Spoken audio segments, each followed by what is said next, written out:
Beats by Trill, straight Killerville, dog.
Trill, straight Killerville, dog.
Beats by Trill, straight Killerville, dog.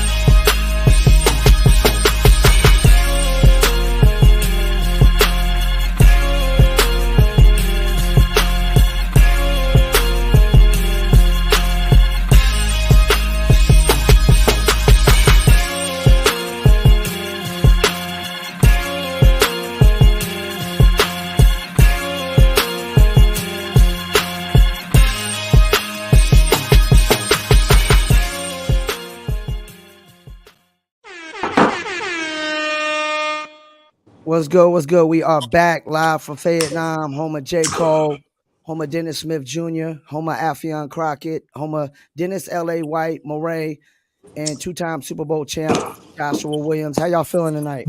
Feeling good, man. Feeling real good. I'm no longer sick, but I'm still trying to get my voice back. Still need to get some sun, though.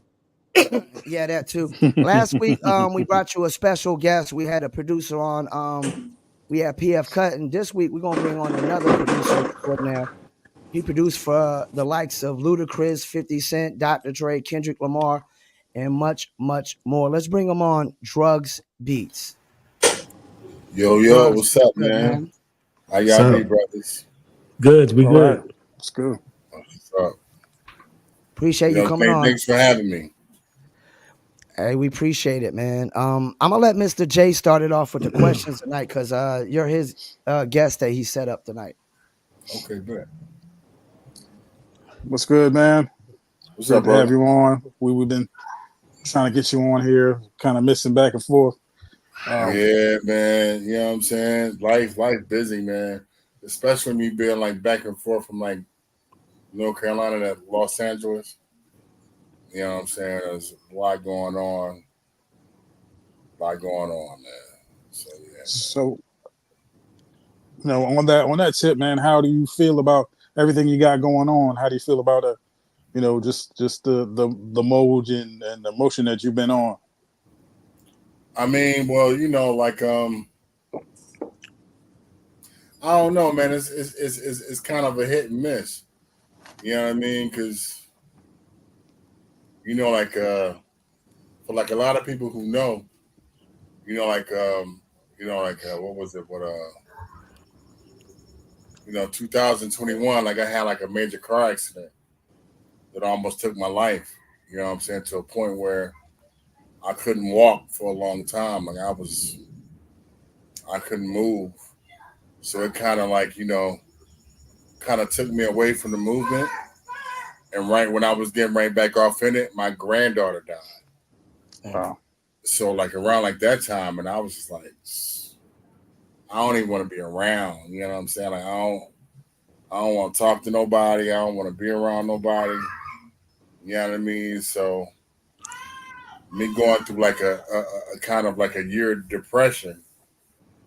You know what I'm saying? I kind of came out of it. Thank God. You know what I'm saying? Thankful to my homie House Shoes, who's always been in my corner. You know what I'm saying? My homie Focus, 3-Dot Focus. You know what I'm saying? A soundtrack on my homies. Just really being in my corner, man. And, the homie Exhibit and everybody, it kind of helped me really just, get back off into, I guess, what I was meant to do. You know what I mean? But, thankful from that, you know what I'm saying? Right now, we got the #1 song in 16 countries. So, Congratulations. Yeah, congratulations. It all works out. It all works out. Just kind of give them a little bit of background on how you got started, how you just... Man, well, you know what I'm saying?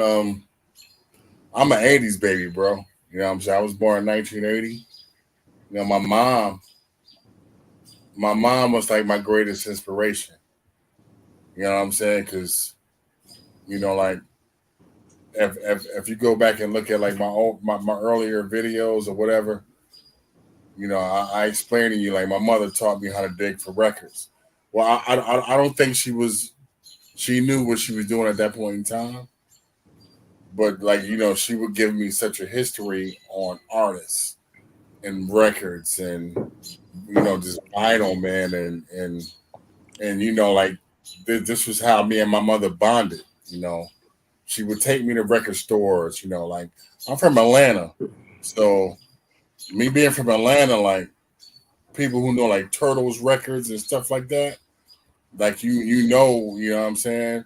Like my mom would take me off of the Turtles records and Third World. Like you have to be a real Atlanta cat to know what Third World Records is. You know what I'm saying? Like third world records, like the record store at that point in time. Like bro, like in the 80s, they sold crack pipes in there. What Like the? straight shooters. Wow. Like Brillo pad, like Brillos, all that. Like it was like a display next to the new Too Short tape. So when I mentioned Third World, if you was off into that, you know what I'm talking about. You know what I'm saying? Like the DJ Edward J and all that. I just grew up around that, man. So my mom, man. My mom passed. My mom passed in 09. You know what I'm saying? But before then, I had access to all her records. My mom, she was just she was something different, man. You know what I mean? Like she taught me, like Candy Girl. The first time I heard Candy Girl, New Edition was from my mom. You know what I'm saying? Like the first time I heard, the first time I heard I Need a Beat, I didn't hear I Need a Beat, the original song. I heard I Need a Beat, the remix. The remix. My mom. Wow. That's crazy. You know what I'm saying? So like when I heard that, I was like it was over for me. You know what I'm saying? Like that was just what I wanted. And you know what I'm saying? Like you had like back then, you had like, you had the movies, Disorderlies, the Fat Boys. Yeah. You know what I'm saying? You had Tougher Than Leather. You know what I'm saying? You had all these movies.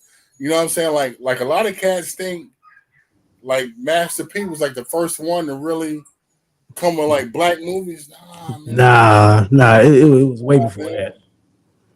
You know what I'm saying? Like Run DMC was doing that a long time ago. Exactly. Don't think of that, man. Press School, Beat Street. Yeah. Like, you know what I'm saying? The Fever was putting on a lot of stuff at that point in time. Wow. You know what I'm saying? So, my mom, man. My mother.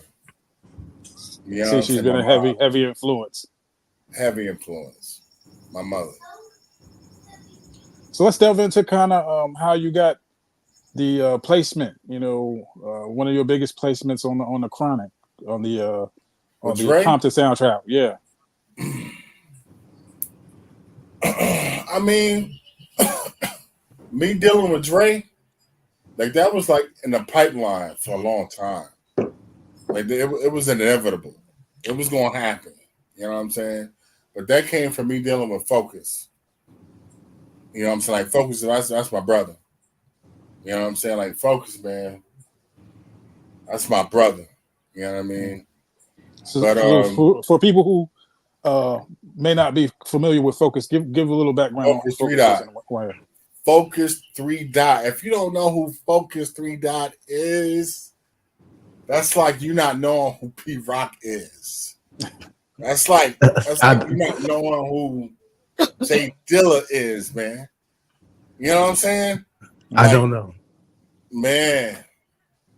I ain't gonna front. That guy. You don't know? I'm not familiar with. I don't. I mean, real. Shame on you, man. Hey, shame on me, but I mean, I do not know who shame Focus. On you, man. Never heard that name before. What? I mean, you put Focus as a comparison to if I don't know Focus, I don't know Pete Rock. I mean, I know Pete Rock. but I mean, I've No, never heard of Focus. what? Period. I might have heard of him, but not be familiar with his music. I mean, or maybe I know his music and don't know he did it. That's okay. That makes sense. I'm pretty sure. Yeah, I might know his music, but don't know he did it. I mean, it'll be a lot of Dre beats. Oh well, okay. Well, you're talking about Dr. Dre then, so this a long line of producers that actually made the beats, and Dre took the the credit for. So yeah, a lot of people say that, but not really so. That's not really how that. And let me set that record straight. There's a lot of people say that, and that's kind of scary. You see what I'm saying? So because that's why I don't collab with people. Mm-hmm. Yeah. That's why I don't collab, because later on it turns into I did this, you did that, you didn't do it. Later on it turns into a whole other different story. Versus us just jamming. You see what I'm saying? So I don't know why hip hop is really tagged with this. I mean, because hey man, Parliament and Funkadelic, they all jam together, right? Yep. Why can't we do the same? Exactly. Yeah. You know what I'm saying? I'm just saying. Makes sense. It turns into, with hip hop, I have to be like some type of individualist. It's just me who's doing all these things. And if I hire a keyboard player, I couldn't really play those keys like that. He was fluent in playing those keys like that. Because I hired him to play this for me. Now he's the producer. That's not how that works, man. Can I say something? That's not how that works. That guy's just a programmer. He programs something. I saw, like how people look at Puff Daddy and think Puff Daddy didn't do nothing. That man was that brain. He told you what to do. You programmed it. You were just a programmer. He's the producer. He's the brain. He told you what to do, how to do it, how I want it. He's the producer. You're a beat maker. You're a programmer.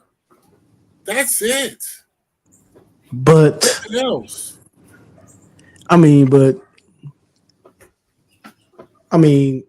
Puffy's a difference from that's different from someone like Quincy Jones that actually knows how to arrange stuff. I kind of disagree. I really kind of disagree on that point because no disrespect to Puffy. He knows music and stuff like that, but at the same time, like it's a difference between Quincy Jones telling you to play this like that when he's actually a musician than such and such telling you to do this and that. And how I want those drums. It's just me personally. To me, is a little bit different than putting Puffy as. If that's the case, you're putting Puffy in the same category as Quincy Jones. You can't do that. I didn't do that. You did that. No, I'm just saying. No. But you did say that. He told. Quincy done the same. Beethoven done the same thing. And according to history, Beethoven was what? Was it Beethoven that was blind and deaf or whatever? I believe so. Man. Totally different. All I said was, but if you could tell somebody to do something, does that make you a producer if you can't really play it? You can't play 1,000 instruments. Like Quincy Jones could actually play instruments and really conduct the orchestra. Hold on, stop. Hold on, wait. Quincy Jones went from Frank Sinatra to Michael Jackson to beyond. Why are you comparing Quincy Jones to Puffy? Because you said that because you brought up the producer thing, saying that we started off with Dr. Dre. You'll see, we started off with Dr. Dre. Well, to kind of clear this up, Yeah, yo, because we supposed to be interviewing Drug Beats, like man. You over here debating with the man, yo. What's going on here? I mean, I'm just going off what he said. I'm just going off what he said, though. Bro, that's great. But he's like kind of like cherry picking. At the end of the day, I spoke of Puffy. You spoke of Quincy Jones. Quincy Jones is a seasoned producer who conducts orchestras. Yep. I'm speaking of Puffy, who told a person, I want this sample to sound like this. I want the drums to sound like this. I feel all that. So what's wrong with that? What's wrong with that? What I'm saying is, there's nothing wrong. But what I'm saying is, like, but if that's the case, then Puffy and Quincy's on the same thing. No, they're not. That's not. Chill, man. We here to do that's interviews. What you wanted to be, bro. That's what you don't want to be. That's not even. It's interesting. It's interesting. Kind of reaching, but okay. Like I said, it's an interesting thing because he's a producer as well. You have two producer discussions on there on what exactly what would be an executive producer. What we're speaking on, what makes you a producer?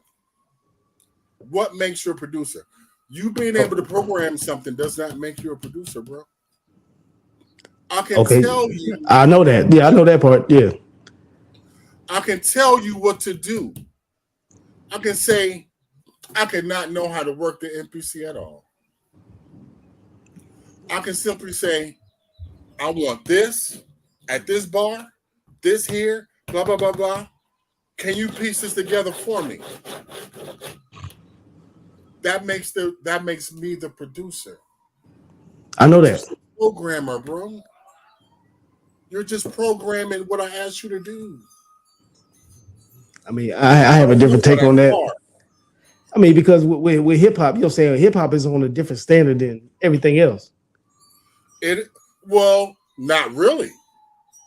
But when we're dealing with samples and drums,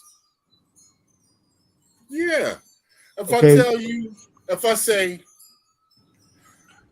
I'm making a tribute to Big, and I want you to sample, what do you sample? I'm Missing You. Yeah, he sampled Sting. Yeah. Right. Bro, that's like already a main song. You know what I'm saying? I asked you to sample that. I asked you to make the drums this way. So when you see Puffy's name as a producer, he's the producer because he asked you to do what he asked you to do, and that's what that is. Now, when we're speaking about Quincy Jones, who conducts orchestras and symphonies and shit, that's a whole other beast. But he's still telling somebody to play this cello, play this violin. Trill, man, we ain't got all night to debate this, man. I didn't say he wasn't the producer, though. I didn't say Quincy Jones didn't produce something. All right, we'll move on. I mean, I'm not debating. I mean, it ain't a problem. I'm just saying. Let's get back to you got some questions for the man. Journey. You got some questions for the man. I got a question. What is it like to work with one of the greatest beat pickers in the world, 50 Cent? Oh man, 50. We just had like a great relationship. We just had a great relationship. I mean, like, man, I used to just really hang around them all the time. But my main guy was Lloyd Banks. Lloyd Banks? Okay. Lloyd, man. Like, we were kind of like locked in at a point in time. And just, I think we came at a point in time. Go ahead. I didn't say nothing. Somebody had something going in the background. Yeah, we came at a point in time, I think, where they were just like going bad. You know what I'm saying? Like, a lot of things was really going on, and a lot of things was really going on, you know, like as far as like the beef that they had off on the street, you know, with Lodi Mac. Like I came at a point in time where, you know, like me chilling with Lodi Mac and all them, and things just went bad. Like when Lodi Mac was murdered, it all just went bad. You know what I'm saying? It was like it was kind of like that was it. You know what I'm saying? So like a lot of stuff. That was the downfall G Unit? Is when that happened? I kind of think that was in a chamber before Lodi Mac's dying. Lodi Mac's passed. But like that was kind of like what I thought was like the final straw. You know what I'm saying? And a lot of things that me and Lloyd Banks had going, like it was dead. Like you can go on YouTube right now and type in Lloyd Banks when I'm gone. Like, and I don't even know how that beat got leaked. But like that was a thing that got cleared. The samples got cleared, and it was supposed to go on his last album, Rotten Apple. But it didn't go because that, you know, they was just really going through a lot of stuff at that time. I got one more for you too. Like, who's an artist that you've always wanted to work with that you haven't worked with yet? I would have to say Drake. Drake? Definitely. Okay. Definitely. I would have to say Drake. I mean, because, you know, I would like to challenge myself, and, you know, I like to challenge artists. You know what I'm saying? If I can give something really grimy to Drake, that'd be beautiful. You know what I'm saying? Like, you know, like the next one was in my chamber would be Busta Rhymes. You know? Okay. But we had a lot of situations that just really, like I said, like, you know, I was kind of like involved in our whole camp. But the shit just went left. You know what I'm saying? So then I just kind of went with Dre. You know what I'm saying? I just started really fucking with Dre and, you know, House Shoes, man, is my brother. I love this man. I can't preach that enough. I love House Shoes, man. And, yeah. Trill, you got a question for D.R.U.G.S Beats without debating them? No, I mean, first of all, you know what I'm saying? Like, it ain't a debate. You know what I mean? Like, you know, yeah, word, it's all good. I mean, a non-producer would understand what we're talking. You know what I mean? I mean, this right here is a debate between producers all the time. Like, right. What do you call producing? Now, first of all, I mean, I'm not against nobody. Like, I can't play a bass guitar, but if I want to remake a bass guitar without sampling, I'm gonna call in the bass guitars and tell them to play it. You know what I mean? But then, you know, I mean, but you know. But anyway, like, hold on, no, wait. Hold on, wait, stop. But what does that make you? I mean, of course, I mean, like, if I tell them what to play, I mean, but as a, I mean, but you know, say, but as a musician though, Puffy can't even play nothing. Okay, but what does that make you? Your original statement of I need a bass player. I can't play bass. I need somebody to come play this bass for me. What does that make you? That makes me the person telling them to play this bass. You know what I'm saying? I mean, that makes you the producer. Right. I mean, but it makes you. I mean, but you know, but I mean, does that make you the producer? Yeah. I mean, okay. Yeah. No, hold on, wait. So you say? I mean, if I could tell somebody the notes to play, that makes you. I mean, but if you could just be like, yo, just do this. Right. Okay, so basically, if you hire someone, which is a work for hire. As producers, we know what this means as well, right? Okay, well, we're still talking about hip hop, right? Yes, we're talking about hip hop. Okay. Work for hire. If I hire this guy, I say I don't know how to play bass, but this motherfucker right here, he plays bass well. I'm gonna hire him to play this bass for me. What does that make you? Okay, so we're still talking about hip hop. I'm just saying. I mean, I'm asking that. You know what I mean? Because okay, so then, so if we still talking about hip hop, so why is it frowned upon? So we're rock artists. You just said you wanted to work with Drake, but Drake is getting criticized for not writing his rhyme. So why is it different for the rhyme part of the hip hop aspect than the beat making? I mean, how we get there from Just there? is. It just No. I'm just saying it. I mean, that's why I keep saying like, well, why are we still talking about hip hop? Are we still talking about hip hop? I'm just saying, but we were talking about production. I don't even. How are we talking about writing now? Okay, so it's cool for Dr. Dre to have what's the white Scott Storch make a beat. So it ain't cool for Drake to have nobody write his rhymes.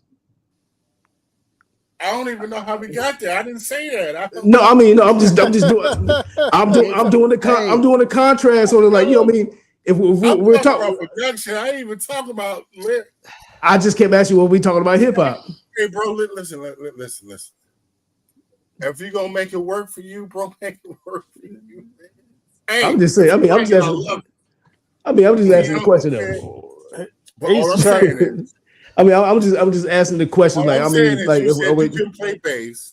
I mean, well, bass player. All I said was in hip hop, things seem to work different in hip hop. I mean, it don't. You know what I'm saying? People look at hip hop different than a band or whatever. It is what it is, man. It is what it is. You know what I mean? Nobody questions a band. You said they look at it different than hip hop. Oh, I mean, yeah. I mean, they look at hip hop different than like rock and roll or pop. You know what I'm saying? Like nobody talking about individual effort is what we're talking about. Yeah, you know what I mean? Like, I mean, nobody don't look at that no different. I mean, nobody cares who produced that rock band or whatever. Nobody cares about that. But when it comes to hip hop, they expect the rapper to write all their rhymes and they expect the producer to make the whole beat. That's all I'm saying. Like, hold on, wait. Yeah, okay. I mean, that's all I'm saying. Hold on, wait. You know what? You're right though. That's all I'm saying. Like, you know what I'm saying? Like, it's fucked up that expect MC to write all his rhymes. You know what I'm saying? Yeah, and you in hip hop, you expect the producer to make all the whole beat. And like, you know, like collaborations you don't. I don't. It's not accepted. I don't. Collaborations is not accepted in hip hop. I don't expect the producer to make the whole beat. When it comes to producers and making, I don't look at it that way. Especially with me. I never said I looked at it. I'm just saying like the perception in the public. I never said I looked at it that way. I'm just saying like to talk about the perception in the public. We here to talk about D.R.U.G.S Beats. Hold on, wait. No, bro. He's good. I love the conversation he's giving me right now. I'm just saying. No, wait, it's good. Because at the end of the day, if this is our perception, we got to change that. Exactly. That's all I'm saying. I mean, I'm not saying that. That's my perception. I'm just saying the perception in hip hop. Yeah. If you're telling me as me making infectious melody, a melody that's driving, is driven, yeah, and you don't respect it because it didn't come from just my brain alone versus 4 other great motherfuckers, you telling me, in which I don't really believe that, because if we look at my homeboy, my homie, this is my guy, Anderson .Paak. If we look at Anderson and we look at everything he's collabing with, we don't look at him like that. This man has done shit with knowledge. He's done shit with fucking everything. We don't look at him like that. You know why? He's not a rapper. Music. Exactly. But you know what I'm saying? What I'm trying to say is like with hip hop is always singularized to just hip hop. It's not considered as just music. I mean, that's all I'm saying. Like, I mean, I don't have nothing against what you're saying. What I'm saying is like in hip hop, you have to write your rap and you have to make the beat. Other than that, people talking shit about you. Like they talk shit about Dre, they talk shit about Matty Fresh. You know what I mean? Like everybody know all these people's like they got a farm of people that's making the music and they're not playing it themselves. That's all I was saying. Man, they talk shit about Drake for a reason. Drake passed off himself as a real MC. I mean, he one of my favorites. Yeah. Okay, hold on, wait. But they're gonna challenge you on that. If you pass yourself as a real MC, you don't think they would challenge Black Thought? If you found out Black Thought had a writer, what would you do? What would you say right now? I wouldn't believe it. You can't write that shit. You know what I'm saying? I mean, look, I don't even believe Drake. I only believe Drake got a writer, but you know what I'm saying? But like, I mean, Drake is well. So y'all didn't believe Benzino. Y'all didn't believe Benzino had a writer. With that new Eminem diss. Come on, dog. Benzino has to have a writer. You talking about Benzino? You know what I'm saying? That's like last week when I love Benzino, man. Yo, bro, Black Power. Yo, look, give it up to Benzino, bro. Anyways, you know what I'm saying? Paul over there getting mad, you know what I'm saying? Like, you know, we have a producer talk, you know what I'm saying? They can't understand. But anyway, you know what I'm saying? Let me get to my questions. All right. We ain't got too much time. You going over the time limit. So like I asked everybody, what was your first equipment you used? You know what I'm saying? That's my favorite question to ask anybody that do beats. I always want to know what's the first thing they use to make a beat. Scratch Master mixer that had an 8-second sampler, and I had a tape deck, a double tape deck. And what I would do was I would loop up the beat in my mixer, and I would record it on one tape. Then I would find a sample, and I would do a bunch of crazy pause tapes. You know what I'm saying? But but real shit, like I didn't have my own real equipment, man, till after that 50 Cent placement. Like I didn't have my own MP. I didn't have nothing. And for those who don't know, what song was that? That was the 50 I Just Cent. Wanna. I Just Wanna, right? Like that check bought me my equipment. Yeah, and what was that? And with that check, I still didn't have a lot, right? So it's something legendary floating out there. But this shit is truly legendary. I didn't have like Pro Tools and shit. All I had was a MPC and a Triton, right? And right. I didn't have a mixing board, but I had an old school Gemini mixer that kind of flipped into a mixing board. So what I did was I had to make these beats, man. I have so much pouring out of my mind. My mother had just died, you know? So this is like 2009, 2010. And I left Atlanta like I was done with Atlanta. So much was going on. All my people was dying, man. We were all going to jail and shit. So like the last time I came out of jail, I moved to North Carolina, right? But I took that check and I bought me an MPC. I bought me a couple of things. I really bought majority like this fucking records, bro. I just went like ham on this buying like vinyl. And I made this beat tape, right? But I didn't have nothing to record it on. So I had like one of those TVs, you know? Like the TV that had like the VCR and the TV. Built in, like yeah. RCA jack and the TV. So I got like this whole 6-hour beat tape on VCR tape. I go back and listen to it, man. I cry listening to that shit sometimes. This is some of my best work. And I think I'm gonna put that out one day, man. You know what I'm saying? Just to, like, but you can Google, you can Google it because some people talk about it, because some people heard it. You know what I'm saying? Because I was able to get some of it down to disc, but like only half of it. You know what I mean? So like a lot of people heard, a couple of people, not a lot of people, a couple of people heard of it, and was like, "Yo, you need to put that shit out, man." But I think I'm really gonna put that shit out. Put it out. You know what I'm saying? Like I was about to say, you know what I'm saying? One of my questions was I've been listening to the Leftovers on your SoundCloud. Yeah. You know what I mean? You know what I'm saying? I mean, they dope. You know what I mean? Keep hip hop alive. You know what I'm saying? I like the chops and all that stuff like that. You know what I mean? I can hear the chops and stuff like that people don't hear. You know what I'm saying? Unless they're producers. So I mean, I like it. I like it. Yo, would you use the 2000 still? Nah, XL. I'm still on that XL, man. You know what I'm saying? But my thing is more Pro Tools. But like like Leftovers, but that's like 4 years old. It's like 5 years old. You know what I'm saying? I just dropped a joint on a Bandcamp called Above. You know what I'm saying? So, y'all go cop that, look out for that.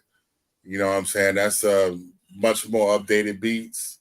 You know what I'm saying? Some real dope shit. You know what I'm saying? That's up on there, man. You know what I'm saying? So definitely go check that out. But you're definitely for thanks for the love, man, and peeping that out, man. Leftovers. Yeah, I mean, I've been listening to them all day. Both of them. Leftovers 1 and 2. Crib. Yeah, like I said, I've been listening to Leftovers 1 and 2. So I mean, it's some dope shit on there. So yeah. Yeah, damn. Yo, yeah. I kind of forgot about them joints, man. Leftovers 1, like that was like, appreciate it, bro. Yeah, like that's shit, man. I mean, I like the style. You know what I'm saying? Similar to mine. So Yeah, I stopped posting beats online, man, because you look up, man, motherfuckers have whole albums on your shit, man. And dudes is like so brave, like dudes just send me like, yo, check out what I did to you. It's like, motherfucker, I sell beats, you know what I'm saying? I'm a fucking father, motherfucker. Yeah, man. Gotta eat. Support me, motherfucker. That's why I don't on that tip, man. Give you a whole album of your shit, and then try to put it out. I don't post no more music no more. And on that tip, man, I appreciate you. I appreciate you getting, you know what I'm saying? I got that Battlefield joint on my album that I went and bought from you. So appreciate it. Me and my brother did a joint called Battlefield on D.R.U.G.S Beats on the One Heartbeat Away album. You see what I'm saying? So you haven't even dropped Battlefield yet. It's on the album right now. It's streaming right now. Years old. You know, hold on, wait. And us speaking of that whole VCRB tape, you know, it's one of the beats I made on that VCRB tape. It's dope. It's a dope beat. So thank you, man. You know what I mean? But we can, bro, let's link up for some new shit. I got something that's going it's gonna you know. Yeah, we definitely got to make something happen. I got the underground experience popping, so we definitely got to make something happen for that soundtrack. My man, I'm with you. Let's get it. All right, so I guess we're gonna wrap it up. We got to get into these topics, man. We got like 4 topics still to do, so it's gonna be a long night for us. We appreciate you coming on, man. And I definitely love that Ludacris track. That Ludacris track is so fire, yo. Oh, you talking about the motherfucker? Can you buy that?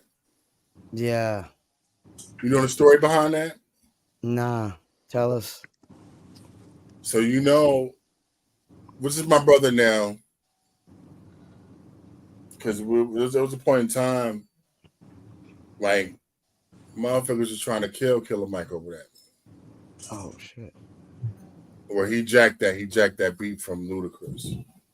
Damn. That beat was supposed to go on Ludacris's Theater of the Mind. Oh wow! And it was a beat that I was like playing in a lot of beat battles.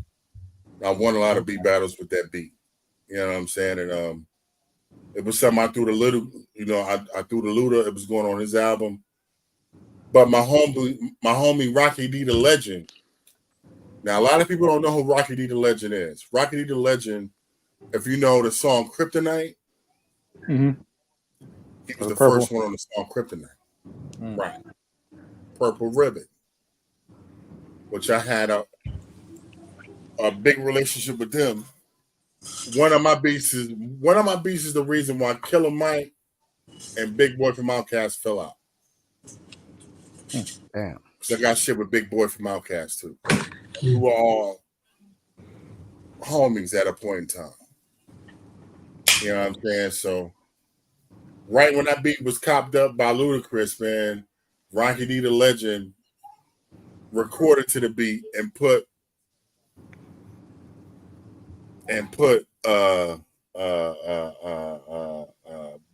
not Big Boy, fucking what's the name on it, and they put that on his album Allegiance to the A, which almost kind of ruined my career at that point in time. You know what I'm saying? Like, he really hurt me. Like, he really, really, really, like, Killer Mike really hurt me at that point in time. And which I caught up with him later in point in time, because there was no point in suing him, because he didn't have no money. You know what I'm saying? He was broke. So it was no point in me suing him, or me even going after him. You know what I'm saying? So I caught up with him 5 years later. You know what I'm saying? He spoke on, you know, it wasn't him, it was his people and this and that. You know what I'm saying? But at the end of the day, he broke bread, and he only paid me $500 for it. But it wasn't really about the money to me. You know what I'm saying? It was about just making that shit right. You know what I'm saying? Because, man, these dudes out here, man, they really play with producers' lives, man. And I see this every day. You know what I'm saying? It just happened to my homeboys fucking with Cool and Dre. Like, that's why I don't like Cool and Dre. I don't like Cool and Dre. I don't like these fat motherfuckers, man. And I'm fat too, but I don't like these fat niggas, man. Like, these motherfuckers are like bad fucking people. And they keep using these young boys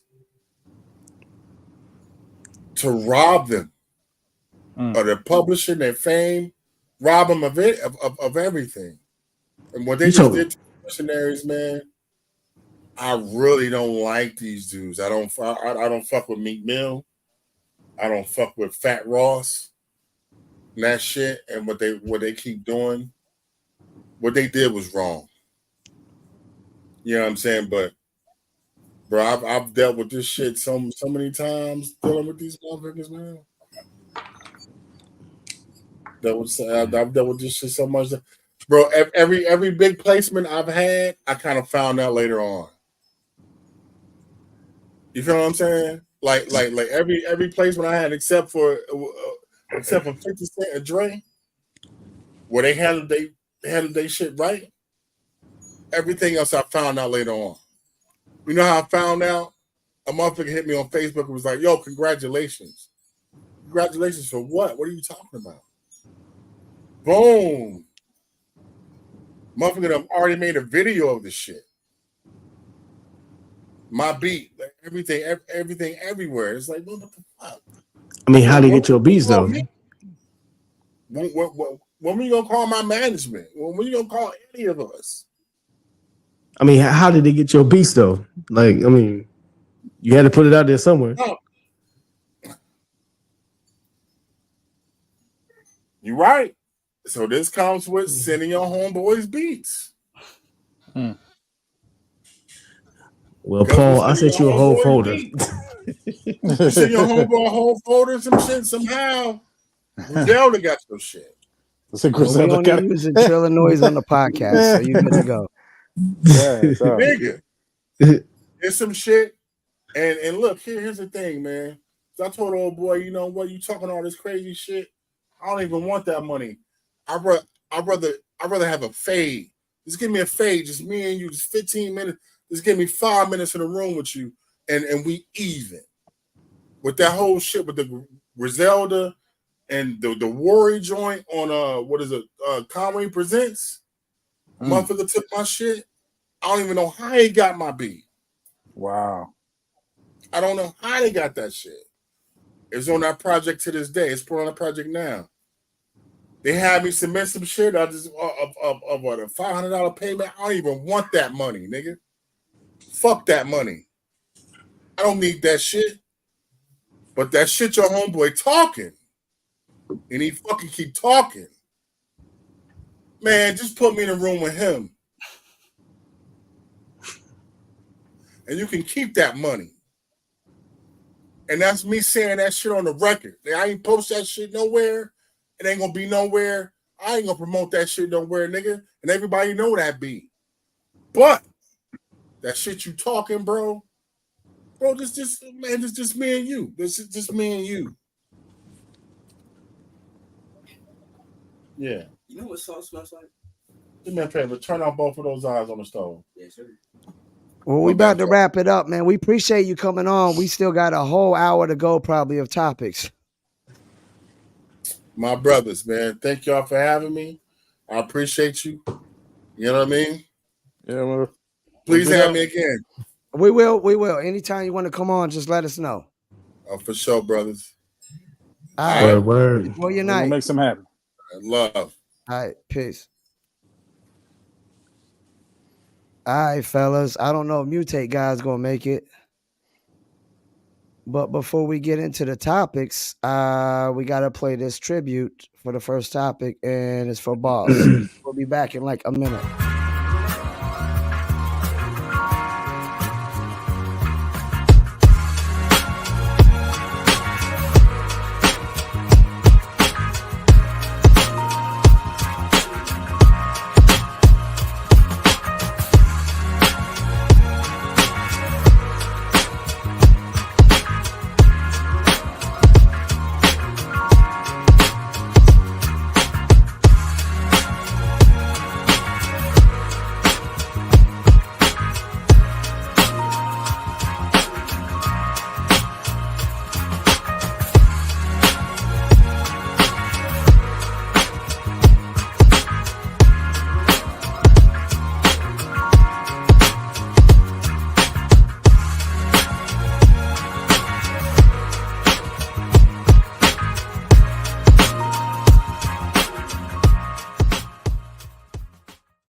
What's good? We are back.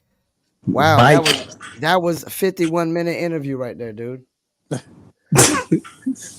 look, dog. You know what I mean? Like, y'all need to understand. Like, if we're gonna bring producers on, I'm gonna have. We can't have you on, man. We can't have you on, man. You made it too damn long. I'm just saying. I mean, it wasn't a debate. You know what I mean? Hey, look, I was going off what he said. Yeah, but you ain't here to debate with him, man. You here to ask him questions and interview him, man. You can't compare Puffy to damn Quincy. Come on, man. It doesn't matter, man. You're not here to debate. It doesn't matter. It doesn't matter. Come on now. It doesn't, man. I mean, but anyway, yeah. What's the topic, Boss? Yeah, we got a wild. Yeah, we got Boss. Y'all go ahead and start this one off. I mean, well, you know. I was out there when she first came out or whatever.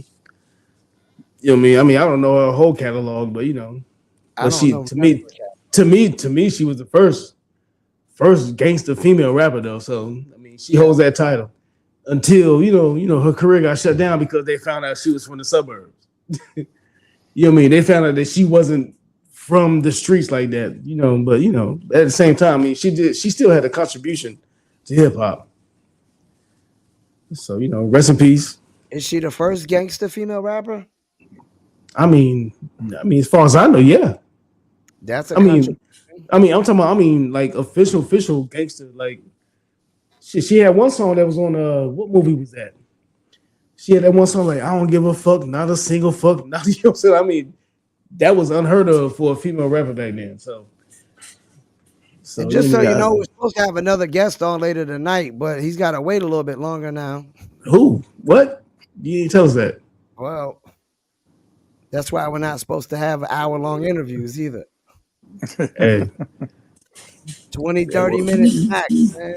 Well, have me on with a rapper. I ain't got nothing to say. Yeah.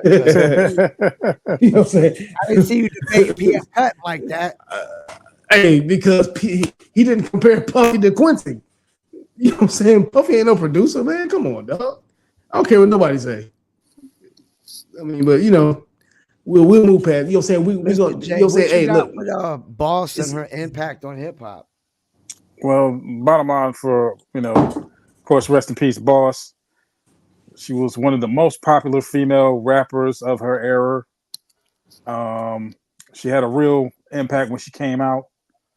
I think her impact is such that it's hard to say that you would have a Brat or a young MA had there not been a Boss.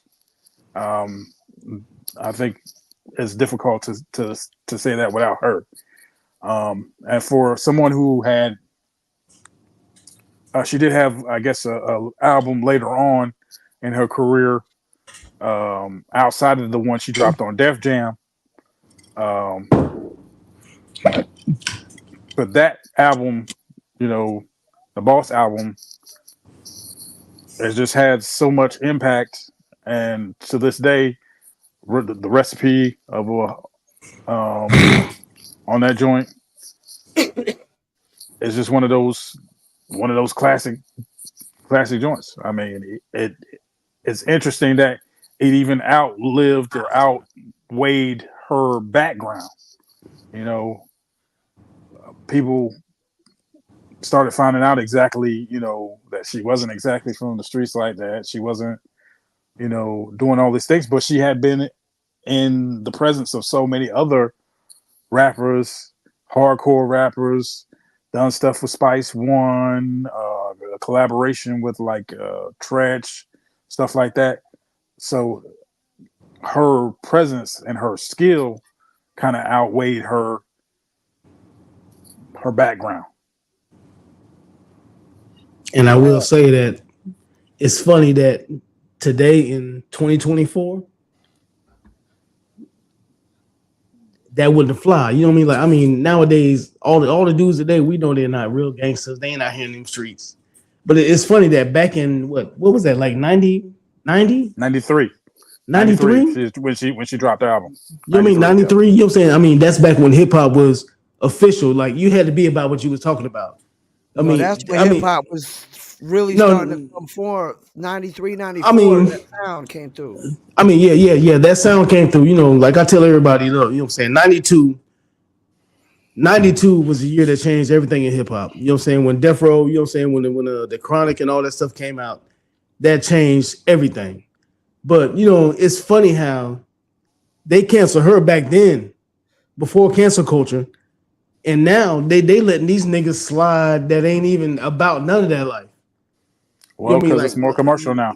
You know what I mean? Like her whole career got whole career got ended because of that. Like whoever leaked the shit out that she wasn't from the street, she was from the suburbs, had a mom and a daddy. You know what I mean? Like, like that was. I mean, that was back then. Like that's wild because you know what I'm saying. So many people. You know what I mean? So many people, even if they were from the street, still had a mama and a daddy. I mean, yeah, grew up for the hood or whatever. But but she grew up with. I mean, she grew up with a mama and a daddy, and they canceled her because they found out that she really wasn't from the streets. Which 99% of these dudes that's out here right now ain't from the streets, and ain't nobody canceling them. It's funny though. Yep, she's the first rapper to get canceled. Now that I'm thinking about it, is she? Yeah, she is the first rapper to get canceled because they found out she wasn't from the streets. Because her name, you know what I mean? Come on, she is. I think the first. She's the first rapper to get canceled. I think Vanilla Ice got canceled somewhere. No, he never got canceled. No, I mean, no, that's not the same thing. She got canceled for not being from the streets. They just didn't, you know what I'm saying? Like they didn't like Vanilla Ice just because he was white, and he got really one of he got one of the greatest songs in hip hop history. It's just because he white. Whole background. He lied about his whole background, saying he was a gangster from Miami, and he wasn't even a gangster from Miami. He was a dancer from Houston. I mean, but at the same time, he was a white rapper, so I mean that you know what I'm saying, it makes it easier for you to cancel a white rapper. I mean, everybody still talks shit about Eminem because he's white, but he's one of the dopest MCs ever, but he's just white. You know what I mean? But Gangsta Boo, I mean, she's the first one to get canceled. I mean, do the research. All because they found out she was from the suburbs and she came from a complete household with a mother and father. So she should not be rapping about that stuff because she comes from that background. She's the first rapper to get canceled. I mean, do the research. I did it. She got canceled just because of that. It is fucked up. They try to hold her to the same standards as the male rappers. Like, you know. I mean, yeah, like I said, like, I mean, females are supposed to be gangster like males all the time and shit, you know. But my thing is, like, I mean, how many rappers are not gangster for real, for real? Not a lot. I mean, I've been in studio sessions with niggas that I know for a fact ain't doing nothing, but they, you know what I'm saying? They talking that talk though. Hey, I'm gonna record it. Yeah, you pay me, I'm gonna record it, but I'm sitting back here like, Yeah, right, nigga. You know what I mean? Like, but but it's funny how you know what I'm saying they held her accountable for not being from the streets when there was a lot of MCs not from the streets though. She is actually the first MC to get canceled. I mean, do the research, the history on it. All right, well, let's get to the next topic. Rest in peace, the boss. Are most rappers doing music for artistic integrity or for popularity? Popularity. That's my answer. Mr. J, what you got? We're gonna break this down into two categories. Basically, a lot of the commercial acts are doing a lot of it for popularity because they're trying to get paid. Um, you may have more on the flip side on the underground and independent scene doing it for integrity because the money isn't necessarily there for them to do it for the popularity. Um, I think a lot of what's going on right now, and we kind of spoke on it, with him talking about people acting gangster, acting like they're from the streets. That's because the labels are pushing that. That's what they feel like. Gangster acting like they're from the streets. That's what they feel like. What's moving. You know what I'm saying? And at the end of the day, you have a whole swath of people who are moving to other genres or just delving into underground stuff even deeper because they want to hear something different. So a lot of this is, I don't want to say it's 50-50. I think on the commercial level, it's 70-30. On the independent level, it might be 30-70. So What you think, Trill? I mean, I think it's all for popularity because you know what I'm saying. Like, if you listen to the music, you know what I'm saying. You can tell somebody that's in it for the art form and versus somebody that's trying to regurgitate what's going on right now. I mean, it's just obvious. So I mean, it's real simple. I mean, most people just trying to do this shit for you know what I'm saying, like popularity, and they trying to imitate their favorite rapper or shit like that. Like I mean, to me, it's 90%, it's 95%. Matter of fact, 98%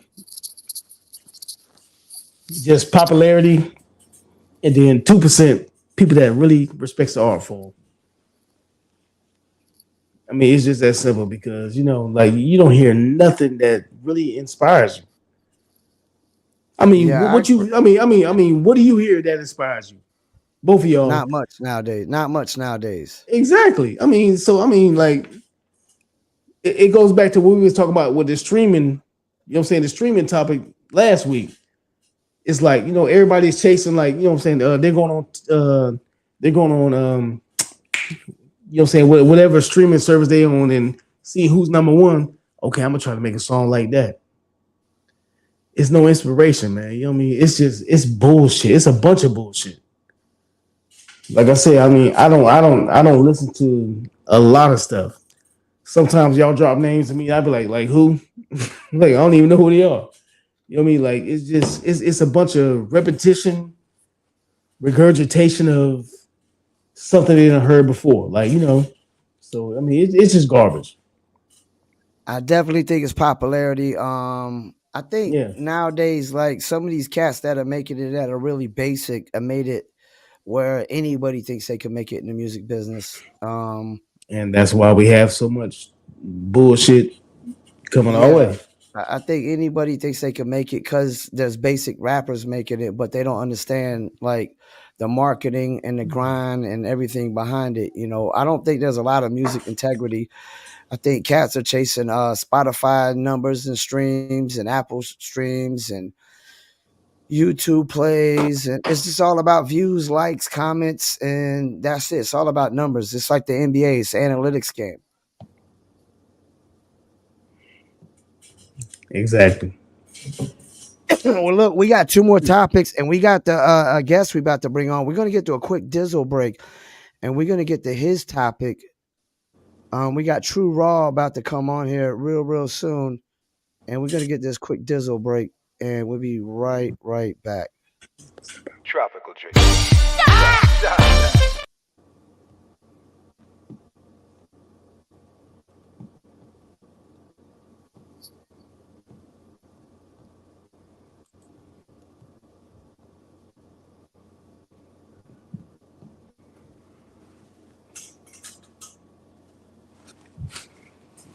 I'm gonna step out for a segment.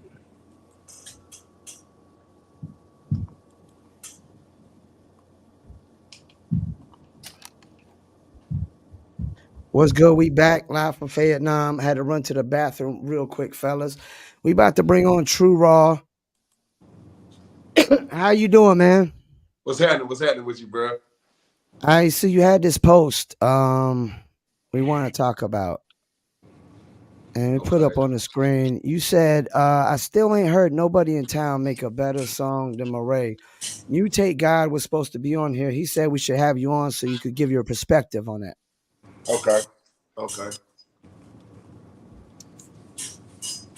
So well, I mean, like I said, everybody was buddy with bro, right? And then I seen it with my own eyes. I know people that know this dude personally or whatever, right? Everybody turned on bro. They turned on bro. And I'm like, damn, okay. So y'all in competition. So I'm like, boom. I listen to the radio every day. I got a module out on my car or whatever. So I have to listen. I'm forced to listen to the radio. I'm like, damn, I thought about it. I'm like, damn, I still ain't heard nobody from the deal on 599. now, when you say better, can you explain what you mean by better? When I say better, I mean like on the radio. Like that's just On the radio. on the radio.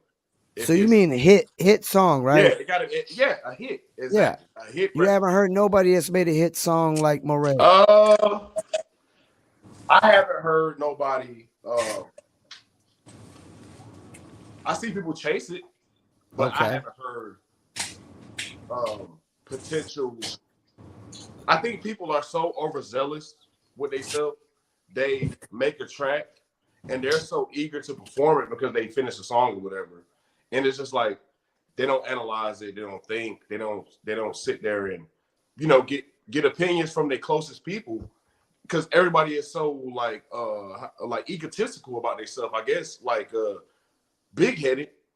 They record a record, they go performing in the club, and they feel like everybody fucking with it. But in reality, it never even had potential in the first place. It didn't. That's my issue with music. With people working with people local, period. Everybody is so big-headed, bro. It's just like, just because you did it don't mean it's good. You can paint a car, right? But if it got lumps in it, just because you painted it, you know, it's your first, second car you painted, don't mean it's a good paint job. That's just my thing. That's my thing. It sounds like to me that a lot of these cats in town got yes men around them. Yes. They just say yes to everything. They don't criticize the music like, yo, this ain't the one. And we've always said that. You got to have real friends around you that be like, yo, dog, this really ain't it. It ain't hitting. Mr. J, what do you think about this? I think this is the topic that always irritates me, because the reality is everybody's searching for whatever's going on in the city, and y'all need to be figuring out what you're doing outside the city and outside the state. I've had stuff, just keep it a buck. I've had songs played in France. I've had songs played in Australia. I've had songs played in the UK. And I still hear people talking about, it's not played on 99.1. I've had songs played on 99.1. Our group, The Empire, was number 6 or something like that in the top 10s of 99 and independent 99 on 99.1, and we were like in the top 5 on 104 in that same year or the year after. So a guy once told me, you got 6 months to move whatever you moving outside the area. Go to Raleigh, go to Charlotte, but even beyond that, you got to go outside the state. I see a lot of people talking about, what people are doing inside the city, what they're not doing inside the city, whether they're big or not big, what kind of money they're getting. A lot of that is just, to me, is BS conversation, because you're not not truly networking with a lot of other individuals. You're not truly figuring out what can y'all do to collaborate. What's 5 things, just, without any money being involved, that you could do that will give you some kind of impact. Yeah, his phone died. And we just lost him. So it's just me and you. So I agree with you as far as I figured that's what you was talking about, like hit records and whatnot. Like, See, I hate to cut you off. See, don't get it twisted. I understand networking. I lived on the West Coast for 4 years of my life, in my adult years, right? Bro, I was on a music scene like a motherfucker. You feel me? Bro, it's deep. It's you have to get with other creatives to be creative. You know what I'm saying? When everybody's making music. These people will rather shut you out and feel like they about to cut you off versus, okay, let's see what his perspective is. Or no, they're not going to do that. They're going to like literally do everything in their power, and even as far as hurt you, to cut you out of the music loop. You understand me? That's where I'm coming from. Everybody got this mindset. They got their crews and stuff. It's so competitive. I understand that it's supposed to be a competitive market. But bro, this is the country. This is the South. We had to fight to even get in the music business. That's my thing. Like, now, how long you been in the Ville? I've been in the Ville. I was born and raised here. Okay, so it's been like that all whole time though, right? Yes. Definitely. Like, why do you think that we can't work together? And because when one dude, I'm gonna tell you all it takes is this right here. When one dude go like this, the next one gonna try to get up there with you and try to bring you back down. That's just what it is. That's just like the crabs in a barrel. Yes, it's a because you can't even be creative, because you might wake up tomorrow and go to the studio, all your shit gonna be gone. And I've had that happen. Believe me, I've heard people get robbed. Even like yeah. I'm sorry, y'all. I'm rambling, but yeah. Now you good? You good? I've heard that story twice, at least 2 or 3 different times. People get their studios robbed, and people come in and take their stuff. I mean, it's ridiculous. Look, the reality is, I guess if somebody didn't like my conversation, that's why they jerked me off of here. But the reality is, you're gonna be moving further, faster with 10 than you will with 1. Thank you. So the reality becomes, we honestly need like a city summit. All the OGs, all the people, all the artists need to be able to sit down together and basically create a pact, create some rules and regulations, some things that we could agree on how to deal with each other, how to work with each other, because it's worked in other places. When things started going out of hand and on the West Coast, Snoop called a summit. Yep. Everybody had to sit down and had to hash out whatever issues they had and be able to come together, and a lot of collaboration came out of that pact. I mean, This is how movements are built.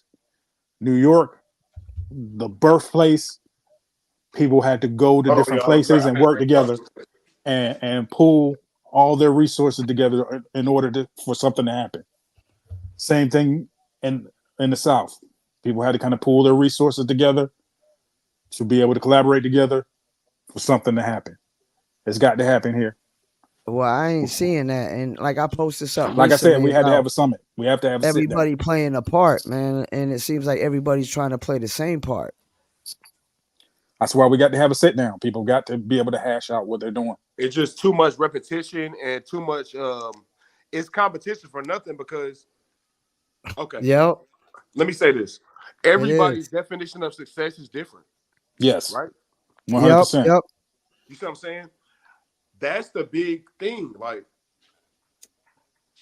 some people are not motivated to work with you because they feel like you already own. You trying to get to where they getting to. And then when they get to where you getting to, they gonna quit. How you supposed to work with people like that? Like I said, that's why we need it. That's where we need it. That's why we need that sit down. That's why we need that sit down. That's why we need a moderator. That's why we need some real stuff going on. I hear a lot of Fayettenam, a lot of but I don't hear a lot of let's work together. Nah. Because guess what? He gonna charge me and you 600, but he gonna charge bruh 300. How we supposed to work, bro? We got one more topic. You want to stay on this for one? True Raw. We got one more topic we got to get into. You want to stay on with us? Oh yeah, I'm with you.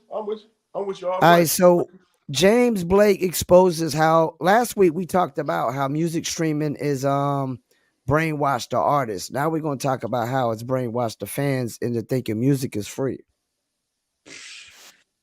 Lord have mercy. Mr. J, you want to start this one off? Did you watch that video I sent you? Yeah. And this is something from long before he even mentioned that. There are certain artists who have said that. I mean, and most of it is in the rock genre. That's why when you first started up Napster, there was certain people who were on it were like, we were going to give it away free because this, that, and the other. We can go out here and tour, and we can go out here and do this thing or that thing or sell merch. The reality is everything costs money. So no, nothing's free. Nothing's, you can't just give away everything. I think certain fans have gotten, brainwashed, not necessarily everybody, because there are certain people who are looking for quality music, looking for quality hip hop, looking for lyricism, and they're willing to pay the price to go get it or go see it.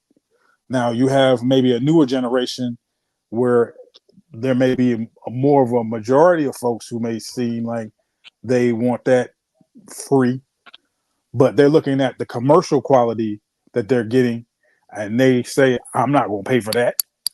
Now, if you got a different value or a different quality of music, then they're probably going to go and invest in that because they hear something different. That's where, major labels are shooting themselves in the foot. They want to put certain people out in the forefront and they're not putting out quality music. They're thinking that this is what's selling and the actual people are telling them something different. But so True Raw, what you think? You think music streaming is brainwashed the fans into thinking the music is free? Okay, it's a lot of brainwashing that's been going on for years. Besides even people thinking that music is free, right? Just like even with quality. A lot of albums that we grew up on, that we listened to, had the most trashiest mixes ever, but that was the best music they ever made. Some of the best I agree. 10 I agree. They made. You feel what I'm saying? So even down to Pro Tools, how does it not? Where does the brainwashing stop? It never stops. Yeah. They stick you to one route when there's so many DAWs you can use to record a quality album, but the standard is Pro Tools, consoles. It's all brainwashing, really. It's all to a certain degree. It's all just they had to brainwash the artists and the producers to brainwash the consumers. Exactly. Because if you're using Pro Tools and you're using top quality monitors, using top quality PCs, top quality, everything, even the drum kits, right, bro? You already you working with like $20K. So how is it? Their music is never going to be free. It's the marketing that they get on the back end. It's all the marketing employees, Yeah. That's how I look at it. It's like it's all brainwashed back to the beginning, bro. So basically, what you're kind of saying is they care more about the quality of the recording than the quality of the music. Yes, definitely. Which is really backwards. Mm-hmm. Like you said, back in the days, all the great music wasn't really great quality recordings. I mean, we know Dr. Dre set the standards on like a lot of shit with the Sonics and how clear his Chronic album was. how many hood dudes did you know that you could use gear like that? Could Yeah, run output and input, output and input. There wasn't that's even crazy, that right? to even do that. That's crazy. So it was always limited from the beginning. Like, it's nuts, bro. Like, people really are really like, they don't know how small the window for music was. And now, like you said, they made all technology made it to where everybody can make music. Yeah. They made it easier. There's no Anybody funnel. thinks they could do it. Exactly. It's not true. And it's not true, bro. Because like I said, I think started so? off as an artist. Bro, Yeah. If that's your mindset, man, you're gonna spend a lot of money trying to get to where you're going if you don't really learn how this stuff works, you know. That's crazy. You know? Well, we're about to wrap it up. We're gonna get into these shout outs. True Raw, you got somebody you want to shout out? Anything you want to shout out? Yes, sir. Yes, sir. Shout out my boy, goddamn music guy. Shout out that boy, goddamn Midi Kid. You heard me. Shout out that boy, my boy, my cousin, Arsenio the Dreamer. You know, everybody else, I'm gonna cut it short. You know, but I love her. I love everybody, man. You know. Mr. J, you got any shout outs for me? Shout out to Ty Bruley. He just got that drop done for me. Hopefully we'll be able to show it, the trailer on this show sometime soon for the Underground Experience. Shout out to everybody on the show. Shout out to Fat. Shout out to Mixtape Addict. I see he just got a deal done, so we're definitely going to be networking with him and doing some things. Like I said, the Underground Experience Funder is still going. Go to empiremusic.com, www.empiremusic, music spelled MUSIQ. Go check out that funder, tap in, so we can go ahead and get this film finished up and let it be what it needs to be to show love to the whole 2-6 and the NC hip hop community at large. That's One heartbeat away. One heartbeat away. Streaming right now. And shouts out to D.R.U.G.S Beats for coming on for the interview tonight. We're gonna definitely chop up some clips for y'all. And check us out tomorrow. We got about 12 songs. Me and Trillanoyx Trax gonna review of all genres, 5 p.m. Eastern, and we're gonna start the sports section, sports edition, Sunday, 5 p.m. Eastern. All right, anything y'all want to say before we go? Hey, just tap in with me on Facebook, man. Tuuraw, TUURAWW. Anybody want to tap in with me? Click me on this too, bro. And just chop it up so I can share it on my side too. I got you. Yes, definitely appreciate you coming on too. Oh yeah, appreciate you, man, having me, man. For real, man. I really do appreciate it, man. All right, and we out. Peace. Yes, sir. Beats by Trill, straight Killerville, dog.